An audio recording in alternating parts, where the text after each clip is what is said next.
What's app پر یہ کئی دن پہلے ایک مضمون میں نے اور پڑھا تھا کہ قیامت آنے میں اتنے سال باقی ہیں، 40 سال باقی ہیں یا 30 سال باقی ہیں، ایسا ایک مضمون میں نے پڑھا تھا، وہ بھی غلط ہے، یہ سب بکواس ہیں۔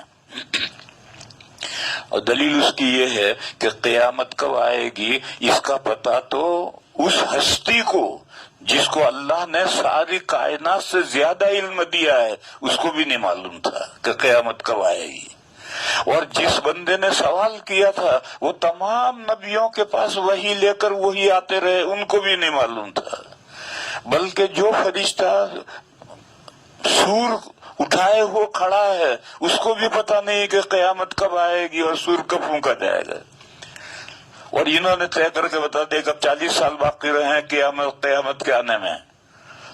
تو اس لیے میرے بھائیوں، قیامت کے تعلق سے زیادہ جذباتی نہیں بننا چاہیے۔ جب بھی قیامت آئے گی آدمی کو اپنے اعمال کے لیے فکر کرنی چاہیے۔ ایک حدیث ہے، بہت اچھی حدیث ہے، نبی پاک صلی اللہ علیہ وسلم مسجد سے نکل رہے تھے اور ایک بدو یعنی جنگلی وہ دروازے پر ملا، دروازے پر اس نے پوچھا متی الساعہ، قیامت کب آئے گی؟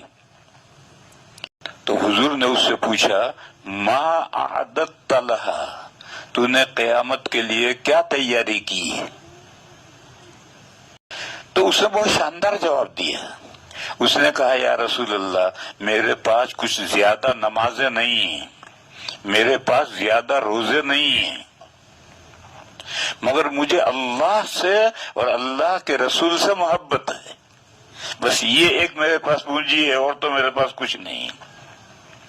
تو اس دن حضور نے فرمایا کہ المرء مع من احب، قیامت کے دن آدمی اس کے ساتھ ہوگا جس سے اس کو محبت ہے۔ لہذا میرے بھائیوں، نمازوں کا اہتمام کرو، روزوں کا اہتمام کرو، زکاتوں کا اہتمام کرو، اور اللہ کے رسول صلی اللہ علیہ وسلم سے دل میں محبت کرو۔ یہ اللہ رسول سے جو محبت ہے یہ ہوگی تو اللہ کے احکام کی تعمیل بندہ کرے گا، اللہ کے رسول سے محبت ہوگی تو رسول کے احکام کی تعمیل کرے گا۔ محبت نہیں ہوگی، جھوٹی محبت ہوگی، جیسے کچھ لوگ ہیں جن کے پاس جھوٹی محبت ہے، داڑھی تو ان کی ہے نہیں اور بڑے دعوے کرتے ہیں محبت رسول کے۔ بے محبت رسول ہے تو تیرے چہرے پر داڑھی کیوں نہیں ہے؟ یہ جھوٹی محبت ہے۔ تو سچی محبت ہونی چاہیے، زیادہ سے زیادہ اللہ کا ذکر کرو، زیادہ سے زیادہ درود شریف پڑھو، اور اللہ کے احکام کی اور اللہ کے رسول کے احکام کی تعمیل کرو۔ یہ قیامت کی تیاری کرنا یہ اصل کام ہے۔ تو اس بندے نے پوچھا تھا متی الساعہ، قیامت کب آ رہی ہے؟ تو حضور نے فرمایا، حضور نے نہیں کہا کہ فلاں دن آ رہی ہے، یہ نہیں فرمایا، بلکہ یہ فرمایا کہ ما اعددت لہا، تو نے قیامت کے لیے کیا تیاری کر رکھی ہے جو تو بےتاب ہو کر پوچھ رہا ہے کہ قیامت کب آ رہی ہے؟ تو اس نے بہت شاندار جواب دیا، اور حضور نے فرمایا کہ المرء مع من احب۔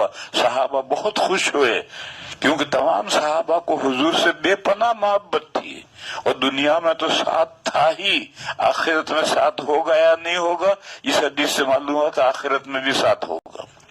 میرے بزرگوں اور بھائیوں، قیامت کا انتظار تو یہ یہودی کرتے ہیں، ہمیں تو یہ تعلیم ہے کہ ہر نماز کے بعد دجال سے پناہ چاہو۔ ہم کیوں انتظار کریں دجال کا؟ دجال آئے گا اس کے بعد ہی تو قیامت آئے گی، ہمیں تو اس سے پناہ چاہنے کا حکم ہے۔ ہر آدمی کو یہ نماز پڑھ کہ اے اللہ مجھے دجال سے اور دجال کے فتنے سے محفوظ رکھ، یہ دعا کرنی چاہیے۔ اور یہ جو یہودی ہیں ان کے نزدیک حضرت عیسیٰ علیہ السلام وہ تو مسیح، وہ دجال تھے، اور وہ اپنے خیال کے مطابق انہوں نے ان کو سولی پر چڑھایا، اور مسیح ہدایت کا وہ انتظار کر رہے ہیں۔ لندن میں پورے یورپ کے سب سے بڑا پادری تھا، اس سے میری ملاقات ہوئی، تو میں نے اس سے پوچھا کہ تم اپنے عقائد لکھ کر مجھے دو، کیا تمہارے عقیدے ہیں؟ تو اس نے کہا بعد میں دوں گا میں. پھر بعد میں اس نے بھیجے وہ عقیدے، چھپے ہوئے عقیدے بھیجے. تو 7 عقیدے تو اللہ کے تعلق سے ہیں اور 6 عقیدے دوسرے ہیں، رسالت کے تعلق سے ہیں.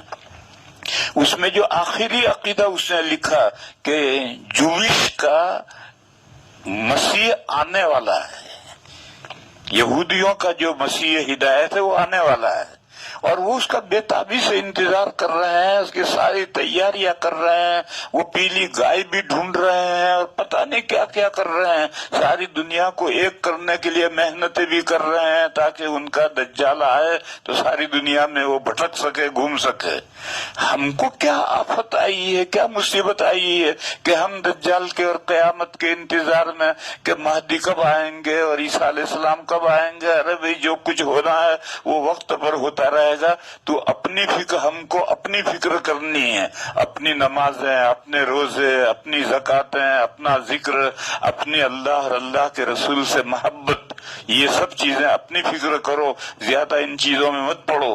اور یہ جو واٹس ایپ پر بیانات آتے ہیں، ان زیادہ بیانات کا بھی زیادہ اعتبار نہیں کرنا چاہیے. وآخر دعوانا ان الحمدللہ رب العالمین.